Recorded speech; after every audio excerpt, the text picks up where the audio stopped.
Dot, dot, dot. Dot, dot, dot. Dot, dot. Somehow, your group finds themselves wandering in the desert yet again. You had no problem with letting Polka lead the way, but the sand skiff soon sailed headlong into quicksand and met with disaster. No use crying over spilt milk. Don't want to waste even a drop of moisture out here, after all, Polka quips, holding a water canteen over his mouth and tapping it.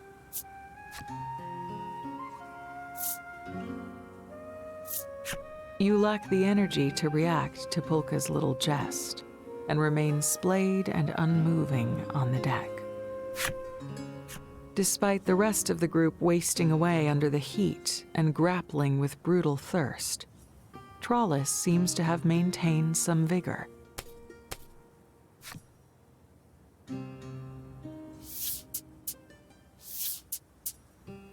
Trollis's nose twitches as she sniffs at the air a bit. She picks up the scent of water to the north and heads off in that direction.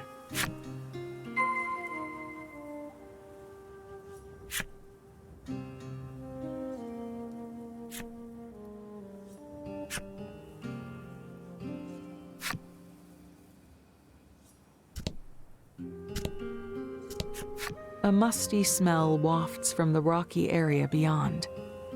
Maybe there could be some water there. No sooner does the thought cross Trollis's mind than a monster attacks from the shadows.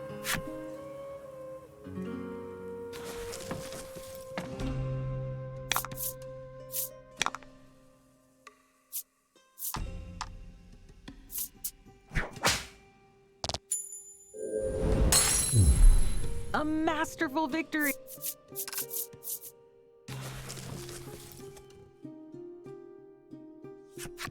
The rush of victory over the monster is short-lived, as there doesn't seem to be any water nearby.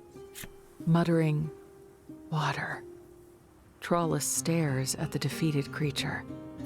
The beast does seem to have a great deal of, well, liquid. With a great squelchy squeeze, Trollis wrings the fluid out of the creature's body.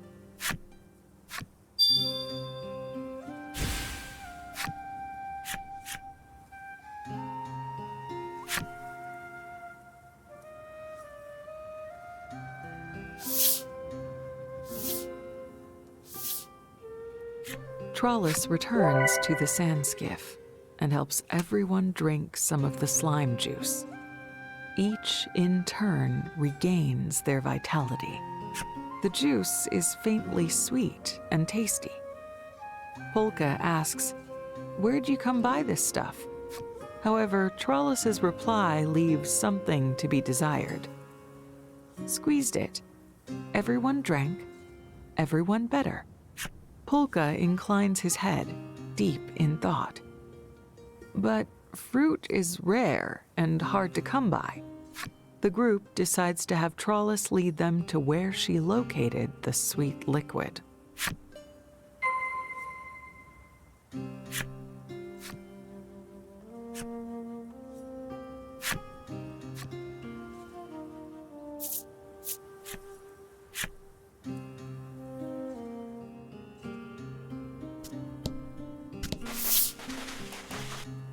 The group arrives at the place where Trollis obtained the liquid, but there seems to be nothing there. Did Trollis bring all of it back in one trip? As you mull your thoughts, Polka suddenly points.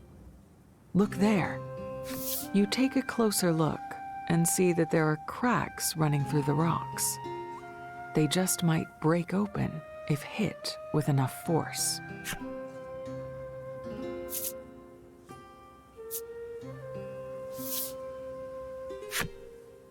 "Me?" Polka protests. Your wordless stare seems to cow him, and he reluctantly takes a swing at the rocks. Ow! He cries out. The rocks, however, appear unperturbed.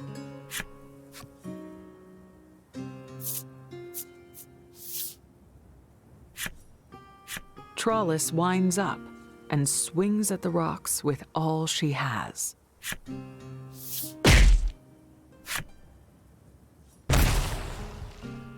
With a cracking sound, the rocks break apart.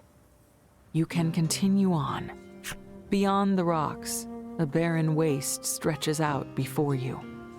The party decides to press on through the arid expanse in hopes of finding a place to rest and eat.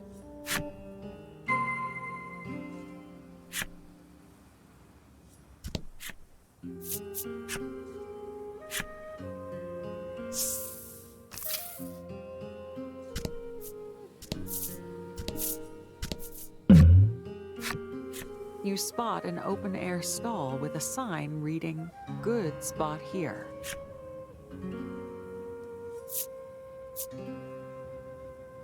You don't necessarily need the money, so you pay the stall no mind as you pass by.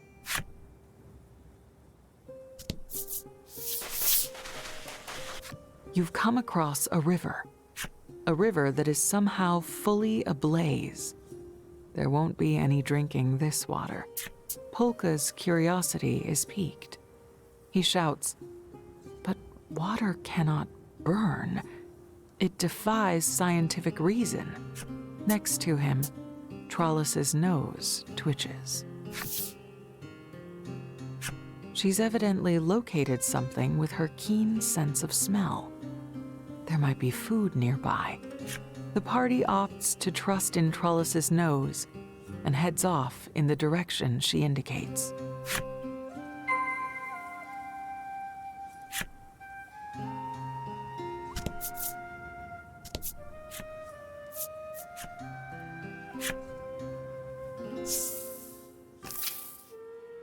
You arrive in a city humming with life and bustle.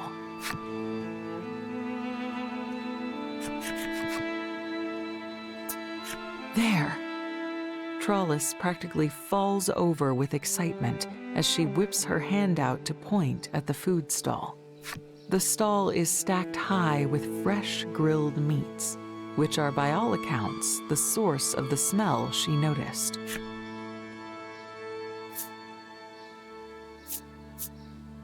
It's not just only at the food stall, but throughout the city that people seem to make a living using fire. Perhaps that is why the place is sweltering. Polka cannot hold back his curiosity. "I must inquire as to this comburant water," he says, zipping away. In fact, he zips off quickly enough that you and the others lose sight of him. Shrugging your shoulders, you decide to head off in search of him.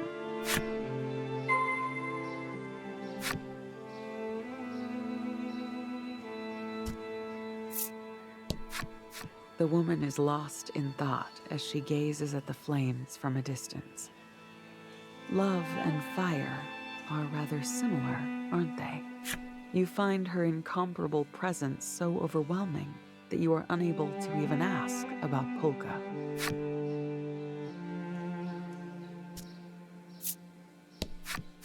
Heat, heat, heat. He who has the heat controls everything. Heat is everything, the man shouts. This city is hot enough as it is, but the man radiates fervor, making it all the hotter. You ask the man about Polka, and he replies in an encouraging tone. You'll find him. You will.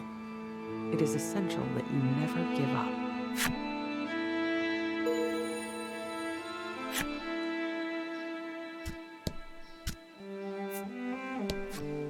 The young man is mumbling something.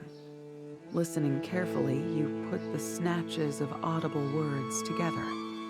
It sounds as though he is unhappy about the local aristocrat. Apparently, said aristocrat is monopolizing the tinder water supply and reaping massive profits from it. You ask the lad about Polka, and he answers quickly, he ran off toward the pet shop.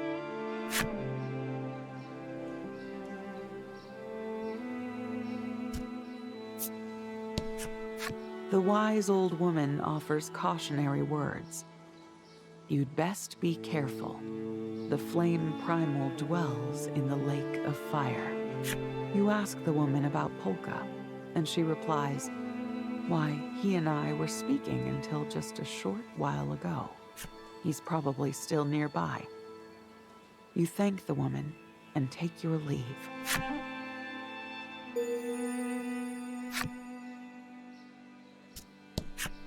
You stand before a handsome mansion whose occupant is assuredly possessed of abundant worldly means.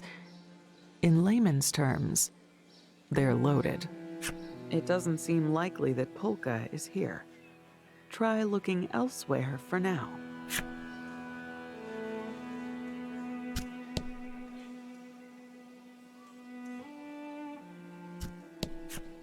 What can I help you with? The shopkeep asks.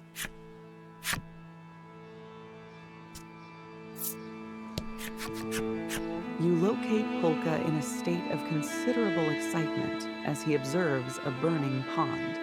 He notices you a moment later and starts chattering rapidly. This town is incredible. They use this combustible water as an energy source to make their living. And what's more, he goes on without taking a breath. It doesn't sound like his rambles are anywhere close to finished. But then, suddenly, the sound of children weeping reaches your ears. It sounds like it's coming from a back alley.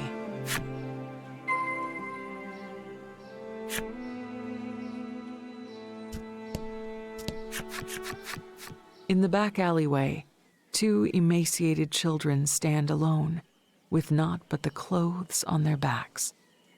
They look to be siblings. Great tears stream down the boy's face. Between sobs, he explains that their mother and father both died of illness. Orphans. Not uncommon in big cities like this, Legol says. Something akin to a vice grips your heart, and you wonder if there is some way you can help them.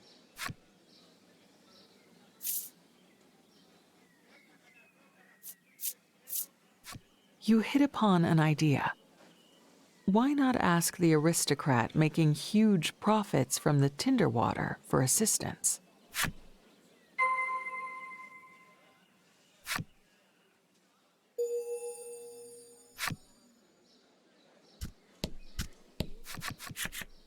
A well-dressed man of clear sophistication and means emerges from the manor, and he seems willing to listen to you. You bring up the plight of the city's orphans. The man listens to your story and then hangs his head. I would love to do something, truly I would. But you see, my own child. He explains that his son is bedridden, stricken with an illness of unknown origin. The aristocrat's mind seems fully preoccupied with thoughts of his own child.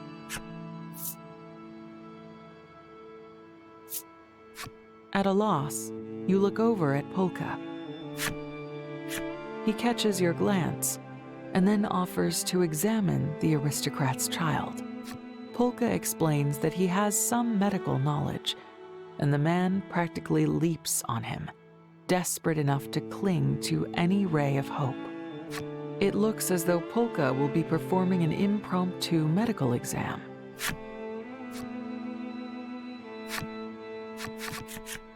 According to Polka, the aristocrat's child has been poisoned. The man's jaw falls open.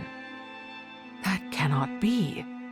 My household employs silverware that reacts to poison in food.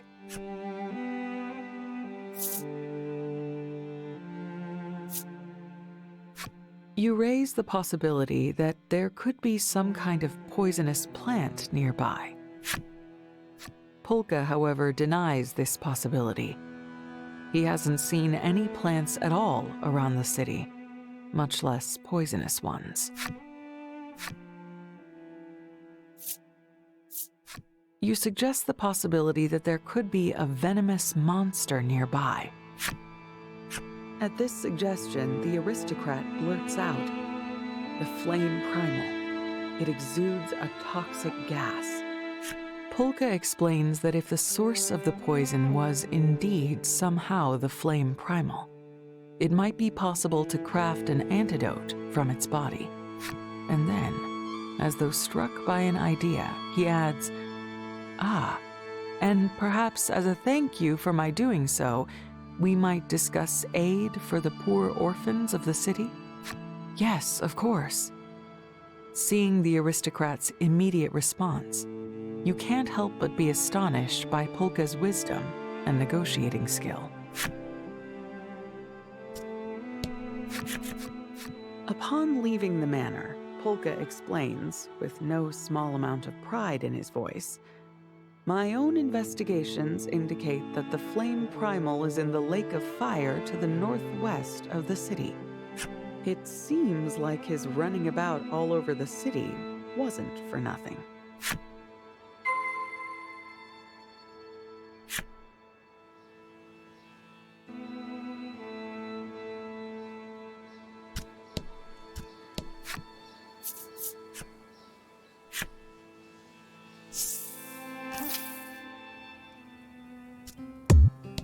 Ooh, I wouldn't want you to get burned.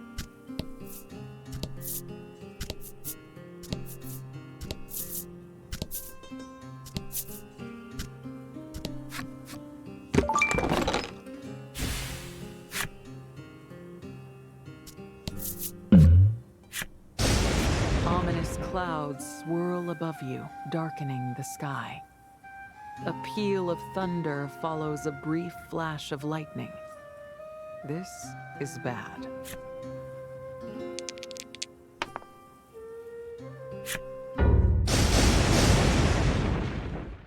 Everyone leaps out of the sand skiff and lies flat on the ground in a frenzied attempt to avoid being struck. As soon as you hit the ground, you feel the current rush through you. No one suffers a direct hit, but it's close enough that the ground makes sure you all feel the shock. You all stand up, muscles involuntarily twitching as the current runs its course. You shudder to think what would have happened if that had been a direct hit. The dark clouds break, and you all drag yourselves back to the sand skiff.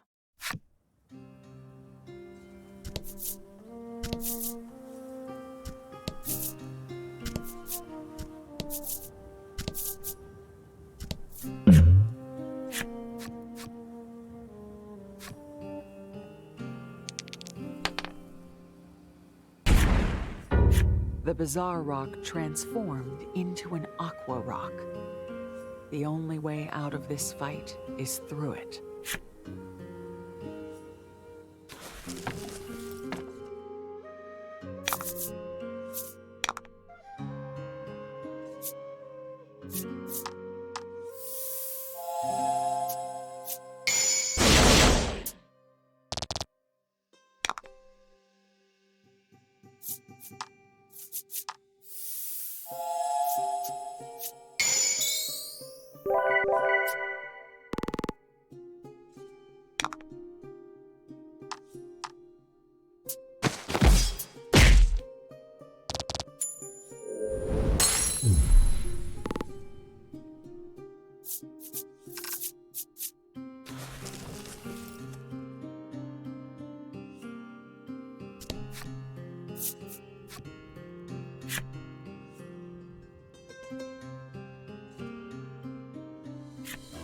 Polka warns, don't breathe too deeply here.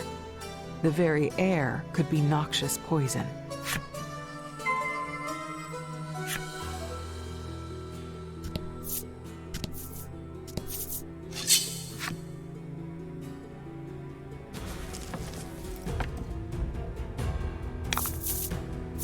Get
careful.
Get him.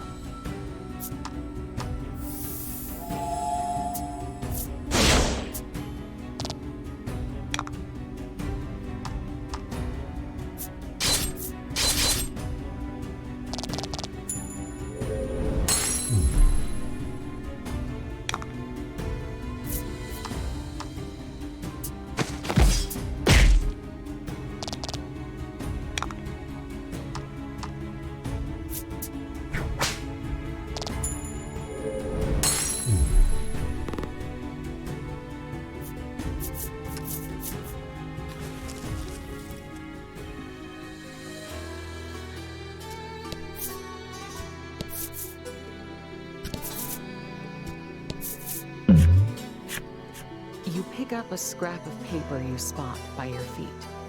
Against all odds, it hasn't burnt to ash. It appears to be part of a crudely drawn treasure map. A sketched treasure chest lies between a lake, white mountains, and rocky crags. A treasure map! Everyone shouts at you in unison. You slip the scrap of paper into your pack and make a mental note to keep an eye out for the location the doodle depicts.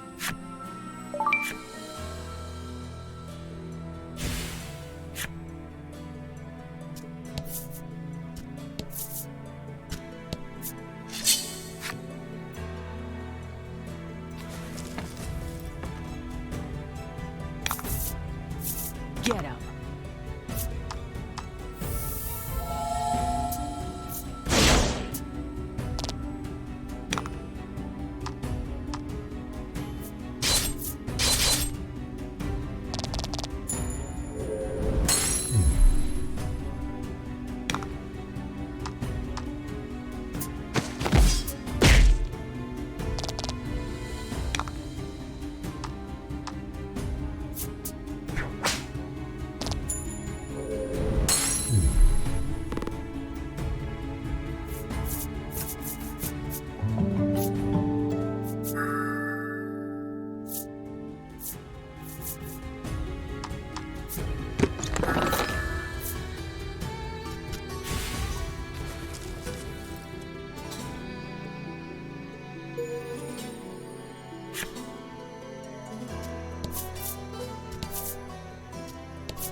Monsters bar the path.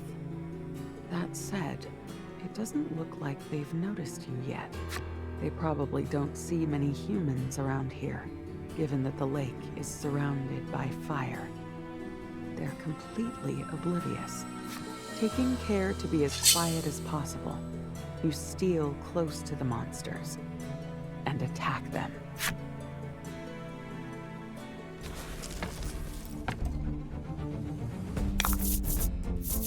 To battle.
Don't attack.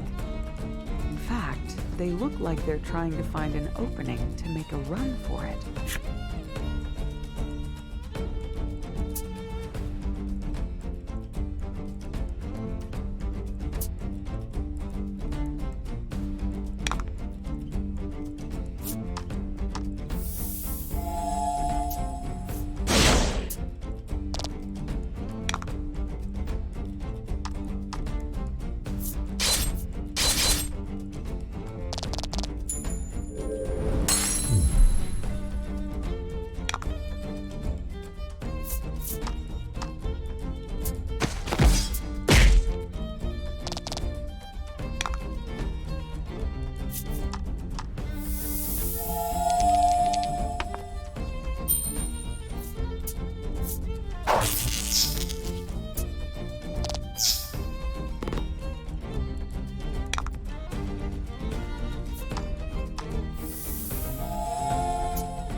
To battle.